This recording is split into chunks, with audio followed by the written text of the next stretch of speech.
राधे कृष्णा दोस्तों, मैं हूं आपके साथ पंडित राघवेंद्र द्विवेदी। आप देख रहे हो राघव भक्ति सागर यूट्यूब चैनल।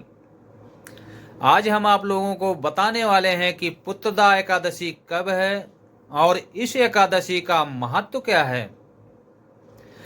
तो जो हमारे गृहस्थ भाई हैं जिनके कोई संतान नहीं है और वो पुत्र रत्न की इच्छा रखते हैं, उन्हें ये व्रत अवश्य रखना चाहिए।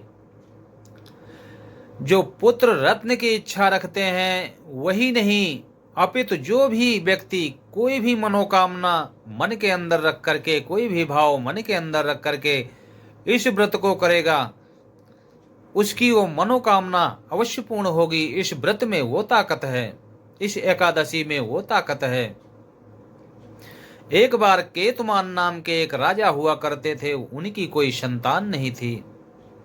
राजा बहुत दुखी रहा करते थे और राजा का दुख देख करके उनकी प्रजा भी उनके साथ बहुत दुखी रहा करती थी, क्योंकि राजा प्रजा से बहुत प्यार करते थे।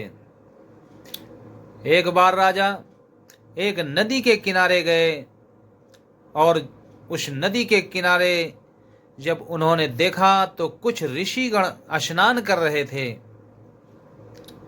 राजा ने उन ऋषियों को देख करके प्रणाम किया। ऋषियों ने पूछा, हे राजन, आप इतना दुखी क्यों दिखाई दे रहे हैं? आप इतना उदास क्यों हैं? तो राजा ने उत्तर दिया, क्या करें ऋषिवर, हमारे कोई संतान नहीं है और हमारे बाद हमारे वंश का यहीं से समाप्त हो जाएगा। हमारे आगे पीढ़ी चलाने वाला कोई नहीं है। यही सोच करके मैं उदास रहता हूं। ऋषियों ने कहा, राजन, अगर आप पौष मास की शुक्ल पक्ष की एकादशी का व्रत करें तो आपको पुत्र रत्न की प्राप्ति होगी, क्योंकि ये एकादशी कोई साधारण एकादशी नहीं है। ये स्वयं भगवान कृष्ण के अंग से निकली हुई वो दिव्य शक्ति है जो हम पौष मास की एकादशी जिसे कहते हैं।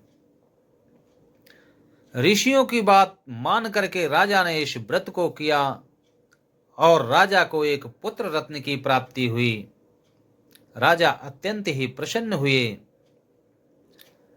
लेकिन हम आप लोगों से ये कहना चाहते हैं कि जिस प्रकार राजा को पुत्र रत्न की प्राप्ति हुई, उसी प्रकार अगर आपका कोई सगा संबंधी है, आपका कोई भाई बंधु है और जिसे संतान नहीं हो रहे हैं और वो संतान की इच्छा रखता है, आप उसे इस वीडियो को अवश्य शेयर करें और उससे यह व्रत अवश्य रखाएं। लेकिन अब सवाल उठता है कि ये 9 तारीख को है या 10 तारीख को। तो एकादशी 9 तारीख को लग रही है, लेकिन ये मनाई जाएगी 10 तारीख को, क्योंकि 10 तारीख को उदया तिथि में एकादशी है और ये उदया तिथि ही मनाई जाती है। और 11 तारीख को 6:30 से लेकर के 8:15 तक इसकी परायण मुहूर्त है। और आप इस व्रत को अवश्य रखिए और इसका लाभ उठाइए। राधे राधे।